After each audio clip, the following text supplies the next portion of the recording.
ॐ अज्ञानतिमिरन्धस्य ज्ञानञ्जनशलाकया चक्षुरुन्मिलितं येन तस्मै श्रीगुरुवे नमः। श्रीचैतन्यमनोभीष्टं स्थापितं येन भूतले स्वयं रूपा कदा मह्यं ददाति स्वपदान्तिकम्। वन्देऽहं श्रीगुरु श्रीयुतापदकमलं श्रीगुरुं वैष्णवांश्च श्रीरूपं साग्रजातं सहगना रघुनाथान्वितं तं सजीवं साद्वैतं सावधूतं परिजनसहितं कृष्णचैतन्यदेवम् श्रीराधाकृष्णपादान् सहगना ललिता श्रीविशाखान्वितांश्च हे कृष्णा करुणा सिन्धु दीनबन्धु जगत्पते गोपेश गोपिकान्ता राधाकान्ता नमोऽस्तु ते तप्तकाञ्चन गौराङ्गी राधे वृन्दावनेश्वरी ऋषभानु सुते देवी प्रणमामि हरे प्रिये वाञ्छकल्पतरुभ्यश्च कृपासिन्धुभ्यैव च पतितानां पावनेभ्यो वैष्णवेभ्यो नमो नमः। श्रीकृष्ण चैतन्य प्रभु नित्यानन्द श्री अद्वैत गदाधर श्रीवासादि गौरभक्तवृन्द हरे Krishna Krishna Krishna Hare Hare Hare Ram Ram Ram Hare Hare. Hare Okay. Krishna Mataji. Hare Over to Krishna. you. Thank you very much. Thank you very much, everybody, for joining, for taking this time out. And I'm always grateful for this opportunity.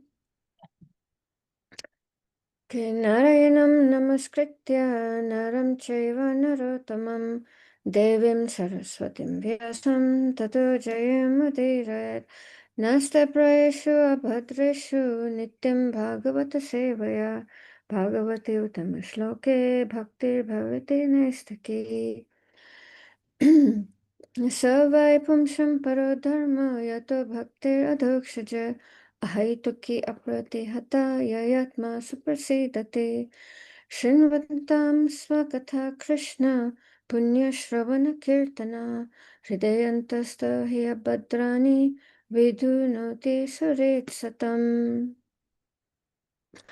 Namaste Girirajaya Shri Govardhana Namine Asheshakleshanashaya Paramananda Daine. Okay. So we will welcome, I will continue with we'll continue with Radhakund. So just a little bit of philosophical background. Krishna consciousness is always a good balance between philosophy and pastimes.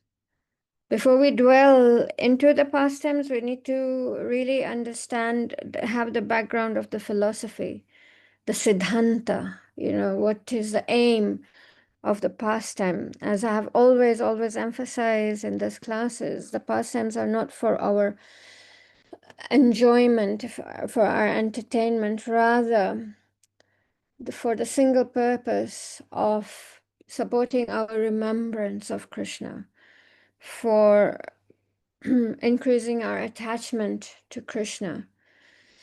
It is a simultaneous process of, we do not mechanically try and detach ourselves from matter, but we just try and attach ourselves to Krishna. And then in the process of attaching ourselves to Krishna, we detach from matter. And this is our process. So just a few points philosophical points I wanted to make before we start the parikrama of Radhakund. So let's start with the end in mind for ours. What is the end goal of our spiritual practices? Is antekale chamam, so that at the end, at the final breath, we can remember Krishna. Krishna says in the Bhagavad Gita, and whoever at the end of his life quits his body remembering me alone, at once attains my nature, of that there is no doubt, of him alone. Not that you can think of Krishna and think of your family as well. Think of Krishna and think of your bank balance as well. No, that's not going to work. And what happens if we think of only Krishna? We attain to his nature. And what is his nature? Is pure love. And how are we going to remember Krishna at the time of death? It is not possible to do it mechanically. So many people in India think uh, at the tail end of their lives, they'll go to Vrindavan. It doesn't work that way, because the sum total of our thoughts in this life, our strongest attachments, our deepest desires and impressions are going to be the thoughts that we're going to think about in the last moment of our life. There is a devotee, I think in UK, and he was either drowning or he was falling or something. And it says at that last moment of your life, or when you're in a very, very, very dangerous situation, life-threatening situation, the events of your life flashes past you. And in England, many years ago, there used to be this fairy liquid, the fairy liquid we used to wash our utensils and dishes. There used to be a fairy liquid advert. And it had this like quite a catchy lyrics and song to it. And he said, as he was falling or drowning, I don't remember which one it was, that's the song that was going through his mind. Because as a kid, he used to love this advert. So it is not a mechanical process. So what Krishna recommends, tasmat, therefore, sarveshu kaleshu, always remember me. Therefore, Arjuna, you should always think of me in the form of Krishna, and at the same time carry out your prescribed duty of fighting. With your activities then dedicated to me and your mind intelligence fixed on me, you will attain me without doubt. So Krishna is saying we have to remember him all the time. So this life, and then the test is death. So whatever you're going to do in this life is going to be tested at death.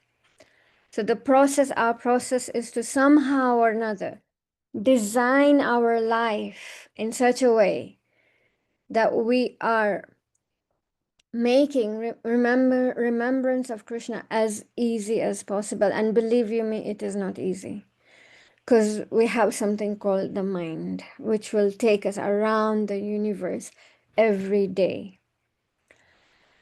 So now with that in mind, and this is the purpose of what we have been doing so far. We have been doing this whole virtual parikrama. We started with the Govardhan parikrama, and which eventually led to we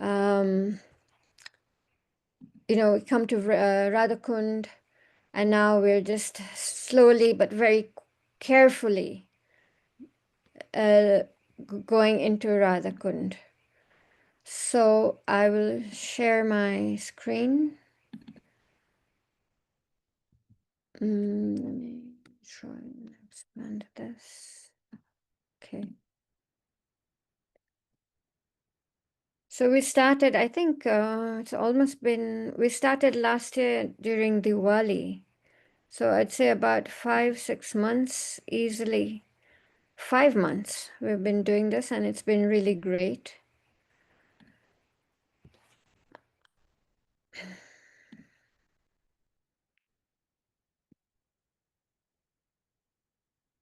So this is where what we have done in the past couple of weeks is we saw the appearance of Radhakund in the material world and in the spiritual world.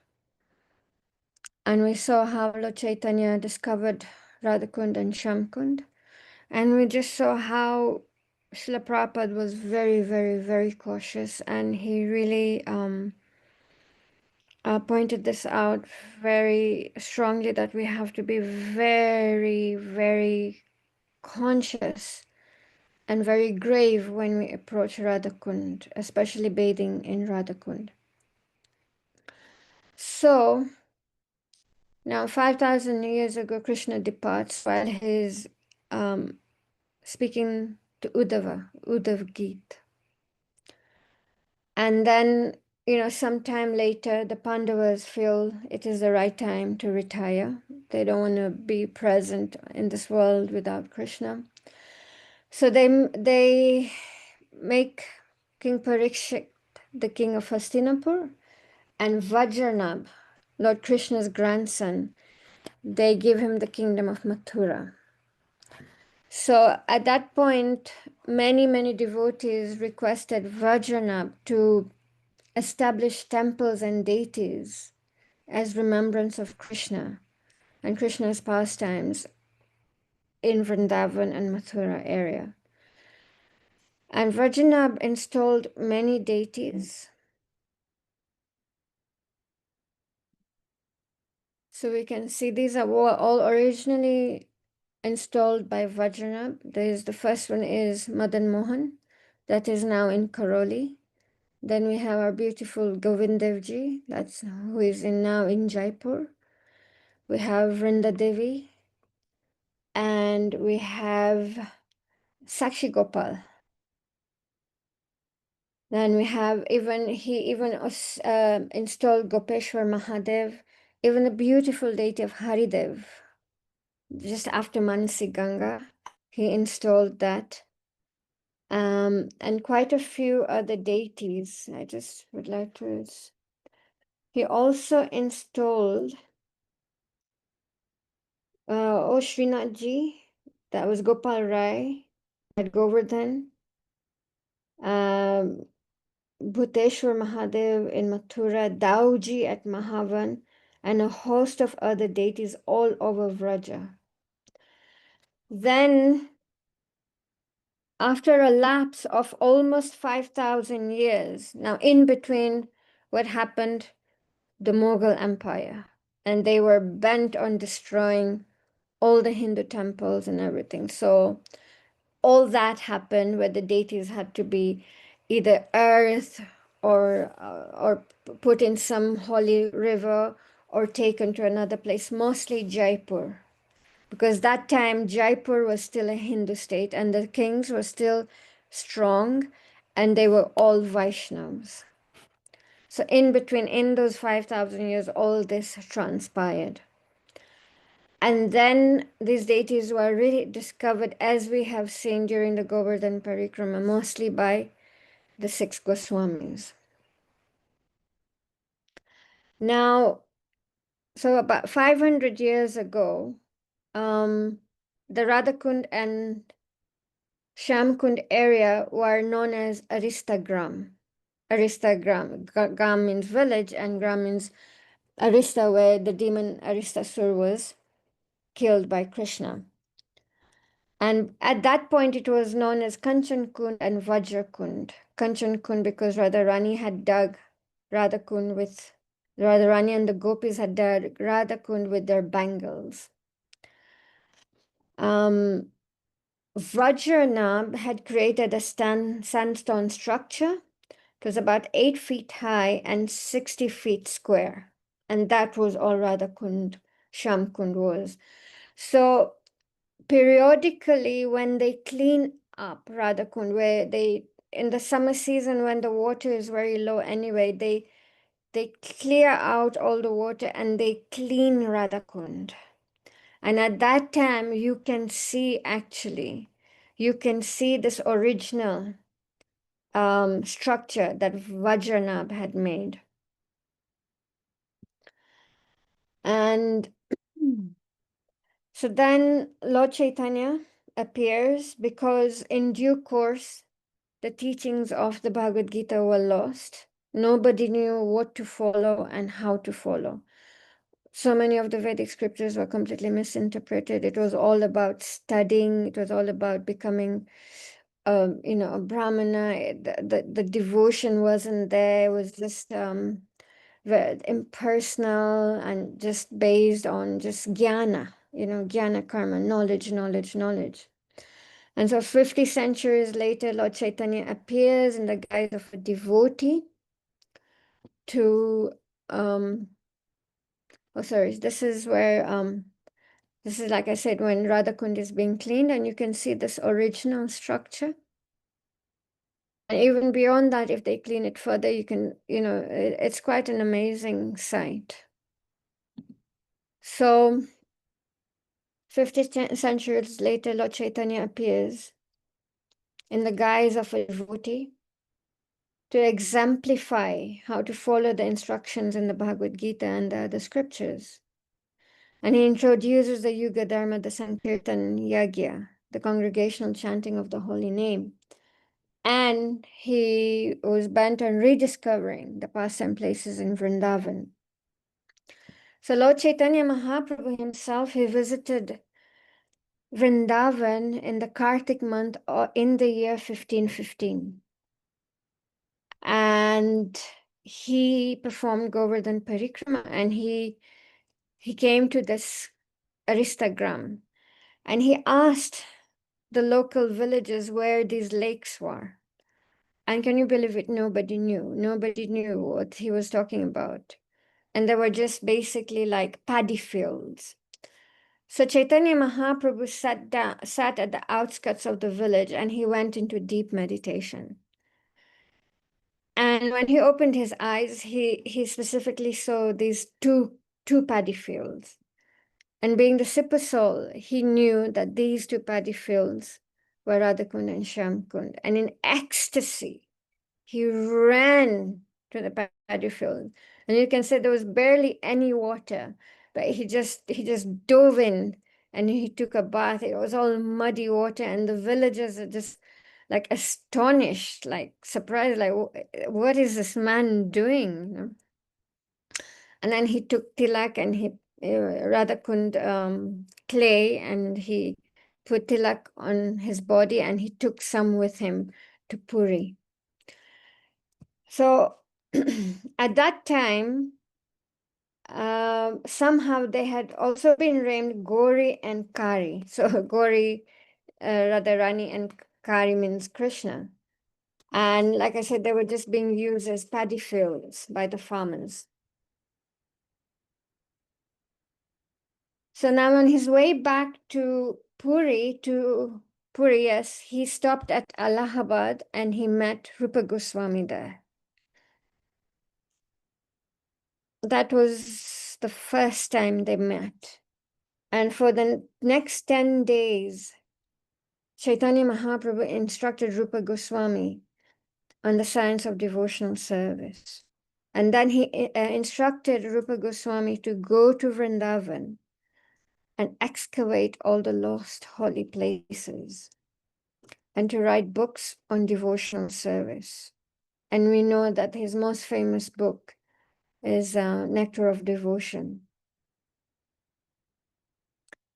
Then again on his way to Puri, he stopped at Varanasi.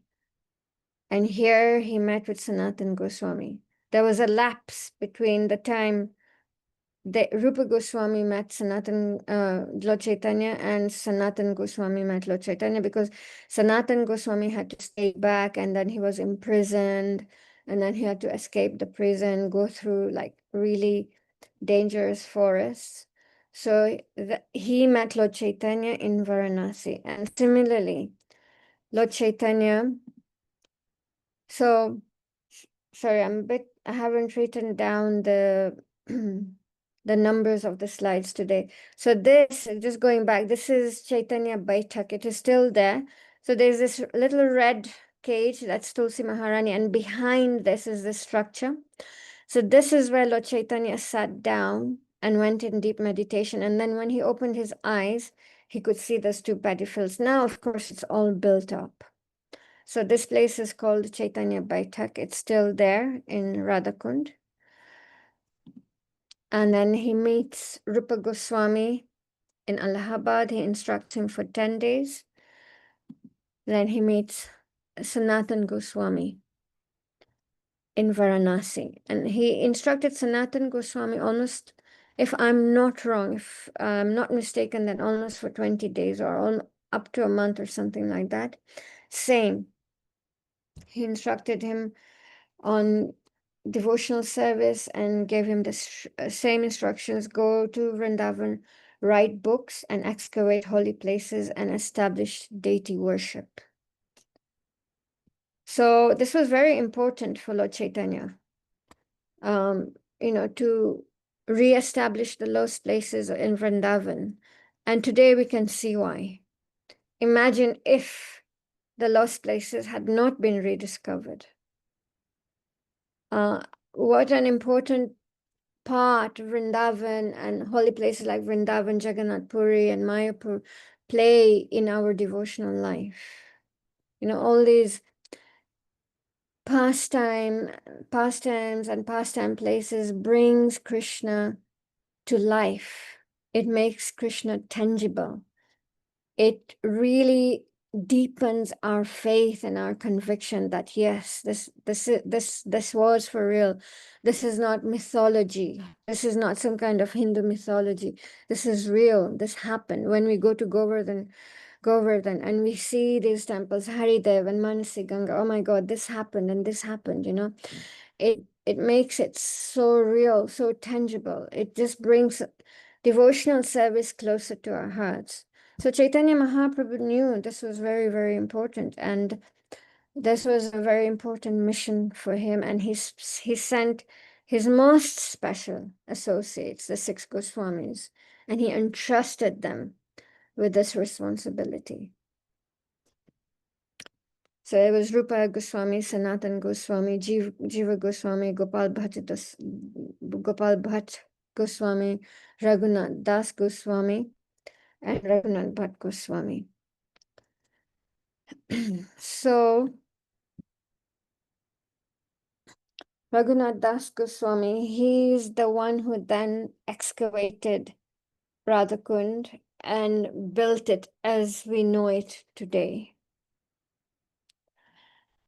He had served Chaitanya Mahaprabhu in Jagannath Puri for 8 years. He is the epitome. He symbolizes austerity and the extreme level of simple living and complete absorption in Krishna. And he arrived in Vrindavan in the year 1534. By then, Lord Chaitanya Mahaprabhu had left the planet. And he was feeling so much separation from Lord Chaitanya Mahaprabhu that he had decided when he reaches Vrindavan, he was just going to jump into the Yamuna and give up his life. But when he met Sanatan Goswami and Rupa Goswami in Vrindavan, and they said, no, you cannot do that. You have spent 8 years with Lord Chaitanya. You have so much to share with us. And Lord Chaitanya gave Raghunath Das Goswami his personal Govardhan Shila that he used to hold while he was chanting. He used to hold it, and the set of Gunja beads.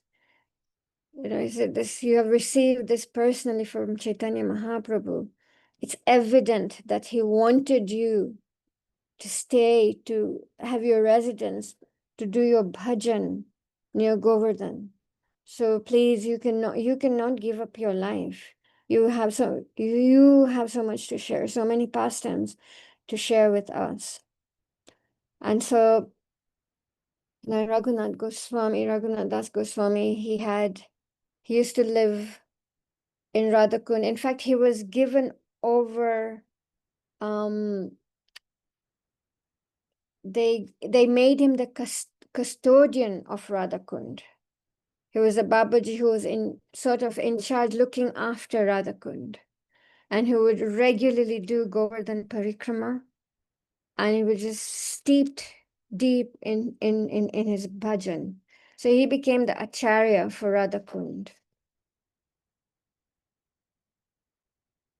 So one day, while Raghunath Das Goswami was doing his bhajan on the banks of Radhakund, an idea came to him to enlarge the area, because if you recall what Vajranabh had done, the grandson of Krishna, it was a small area, And so he just had this vision of expanding Radhakund and Shyamkund, because he had this vision that in the future, thousands of devotees will be visiting Radhakund. Isn't it amazing? And just see how 500 years later, how many hundreds of thousands of devotees visit Radhakund everywhere, not even internationally, just from India. How many hundreds of thousands of Bengali devotees come from Bengal, now from Delhi, and it's just so amazing. So one day, Raghunath Das Goswami was just wondering how much it would cost to expand the boundaries of Radhakund. And then he just really chastised himself for letting thoughts of money interfere with his bhajan. However, the same day, thousands of miles away, at the foothills of the Himalayas, at Badrik Ashram, there was a devotee. What was his name? He was a wealthy merchant, Samarpan. And he was on his way to give a large sum of money to Lord Badri Narayan in the Himalayas. Now, he had a dream that he should go and give this money to Raghunath Das Goswami in Vrindavan. What in those days, there was hardly any connection between Badrik Ashram and Vrindavan. It's not like today you can just take a car ride and there you are in the foothills of Himalayas, and it would take, that journey would take months and months and months if you would survive it. However, nonetheless, he had this dream and he followed the dream. He made his way to Vrindavan. And obviously, he had to ask, who is this Raghunath Das Goswami? Yes, no, we know, we don't know. But finally, he made it to Radhakund, and he saw Raghunath Das Goswami, and he offered the swell to Raghunath Das Goswami. And Raghunath Das Goswami completely refused, and he's like, I don't accept any money, I don't accept any alms, I don't accept any donation. And then Samarpan told him the dream that he had. And Raghunath Das Goswami realized that, Lord Chaitanya and Krishna, they were sanctioning the expansion of Radhakund and Shyamkund.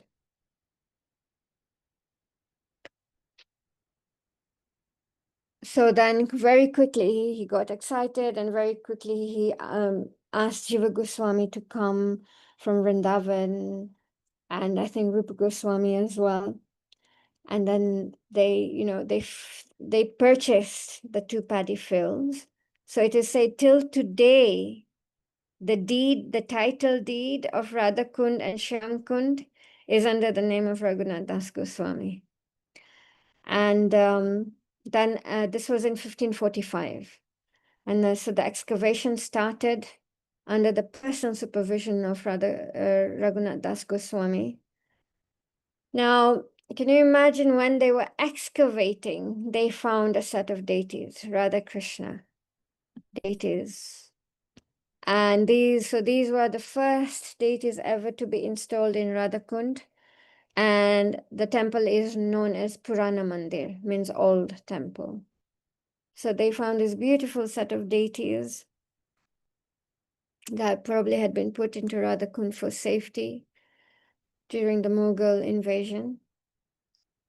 And then the care was given to some devotee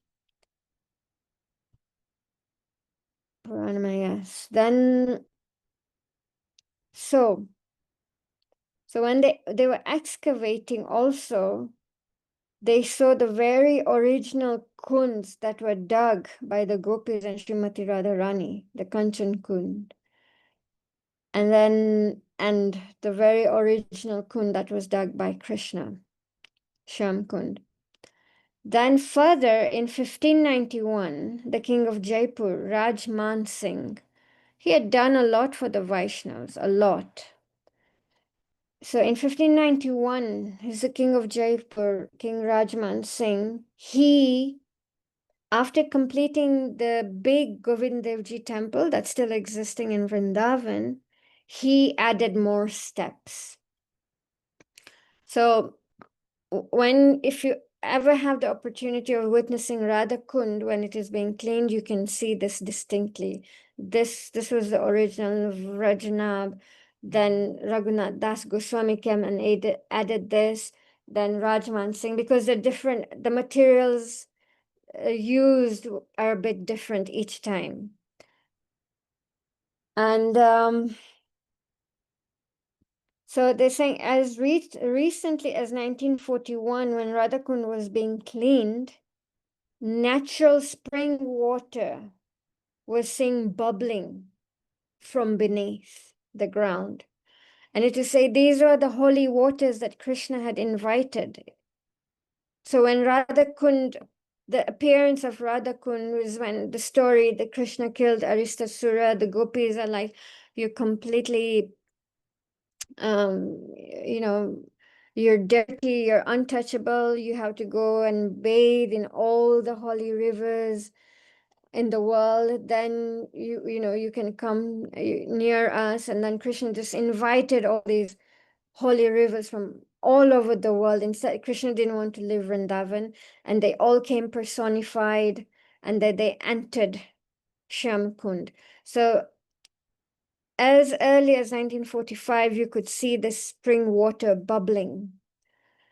And sometimes till this happens till today, you can also see a kind of like a milky liquid bubbling up. And it is said, I've not seen any evidence in any book, but it is said that it is believed that this is the water from Krishna Sagar, the milk ocean. Until today, you can see some kind of like milky white patches floating on Radhakund.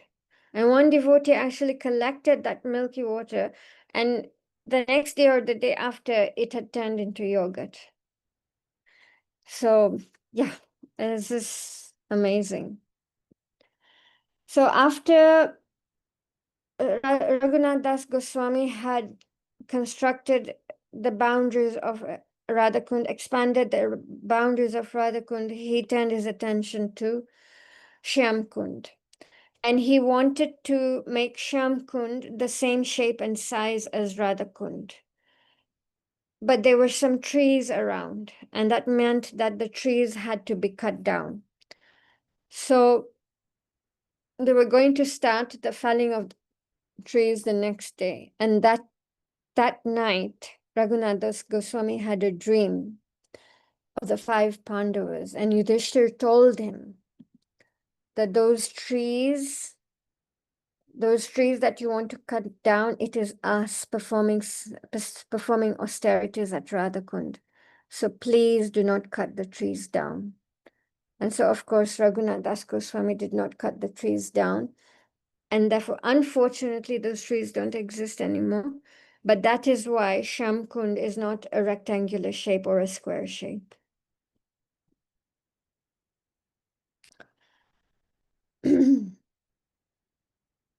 Then this work was completed in 1554, and then Raghunath Das Goswami continued his bhajan right up until he left his body. That was in 1583. And like I mentioned, he set the highest example of renunciation expected of those who would consider living in Radhakund.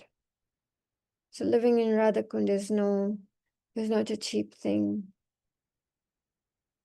So Raghunath Das Goswami handed over charge of Radhakund to Jiva Goswami. And then Jiva Goswami handed it to Krishna Das Brahmachari. And this way, the line of devotees assigned to look after Radhakund is still continuing till today. Okay, so Srila Prabhupada on bathing in Radhakund, he gave adequate warning about committing offenses at Radhakund. In 1976, some devotees reported that some devotees were swimming at Radhakund in a very frivolous way, in a very frivolous, sporting way. And Srila Prabhupada actually just went into kind of like a very somber, quiet mood for a few minutes. And then he became very grave and he informed the devotees from now on. He said the devotees should not bathe in Radhakund. We just go and take 3 drops of water, and that would give us the same benefit as bathing in Radhakund. In 1935, Bhaktisiddhanta Saraswati Thakur led a big Vrajmandal Parikrama, and him also out of reverence to Radhakund did not bathe, and none of the people in the Parikrama bathed at Radhakund. Because committing offenses at Radhakund is the fastest way to go to hell. So what is the status today? The status today is that some devotees bathe, some devotees don't.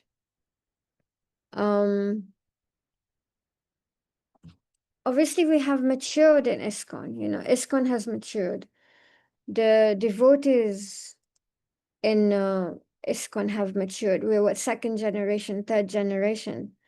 So I feel very much it's a personal thing, as long as the very deep understanding is that this is not, again, nothing we're doing here is for our entertainment or simply for our pastime, or as long as that sense of maturity is there, then I think today it's a personal choice. I know so many devotees who take a bath. I know many devotees who don't. I personally don't.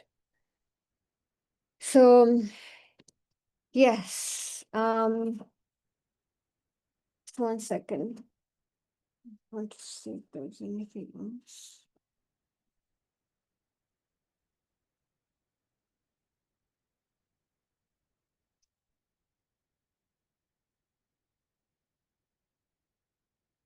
Yeah, so Srila Prabhupada, the writer just ends this with that footnote of just being completely careful when we are Radhakund, not just bathing, but also when we are in Radhakund area, when we are in Govardhan area, because these places are extra special. So easy to make an offense there, so easy.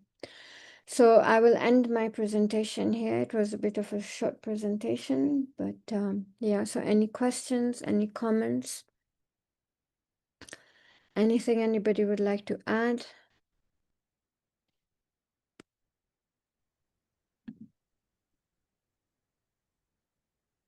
Hare Krishna Mataji. Thank you so much for taking us through Radhakund. And I've been to Radhakund twice, and I've seen that devotees have, even Bengali devotees, they have their dips in Shyamkund, but Radhakund is still very special. I have not seen anybody in Radhakund. I think they just take the water and put it on their head out of respect. Yeah. But at Shyamkund, they do, and they all Bengali devotees. Yeah, yeah.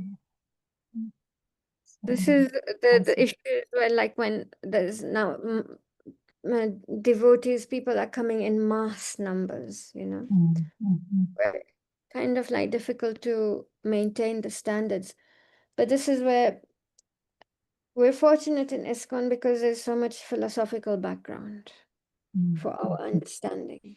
And it is like, so it is it is the foundation of anything we're doing, what is the philosophy behind it. So we're fortunate we have this deep understanding, and Srila Prabhupada has made this thing so very clear for us, because if you think of like just maybe a family from Delhi just visiting Vrindavan in their big four-wheeler, what does it mean to them? Radhakund, okay, something special. But for them, it's just fun, it's just this, it's that. But at least we're fortunate that we have this understanding, and then, yeah, we just try and share this understanding with others. And the Bengali devotees coming to Radhakund and Shyamkund is because of Chaitanya Mahaprabhu? Yes, Yeah. yes. Chaitanya Mahaprabhu, yes. Because they are usually Kali worshippers. Yeah. So, but I saw a lot of Bengali devotees. So I was wondering why, how, but I guess because of Chaitanya Mahaprabhu. Mahaprabhu also, ISKCON plays a big role.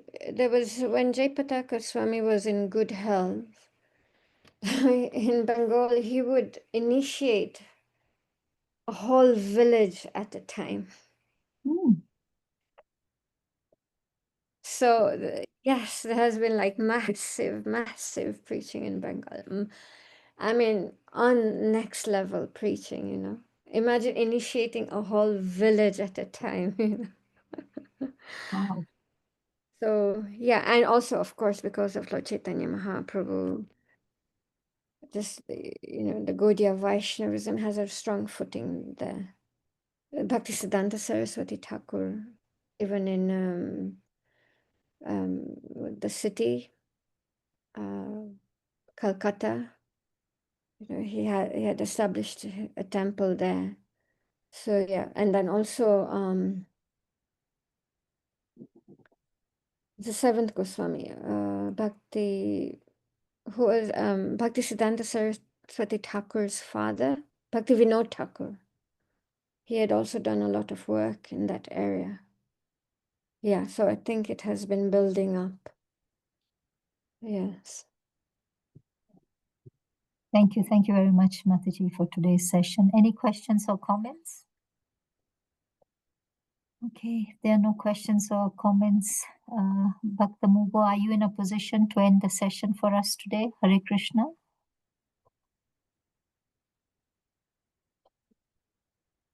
Okay, maybe not. So, yes. Hare Krishna.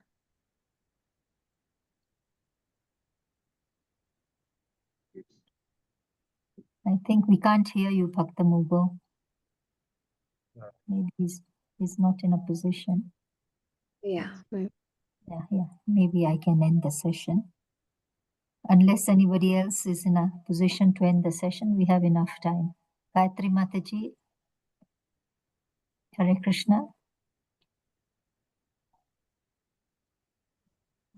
Okay, I'll end the Hare session. Krishna Mataji. Hare Krishna. Krishna. Hare Krishna Mataji. Thank you, Mataji, for a beautiful session on Radhakund. It was beautiful.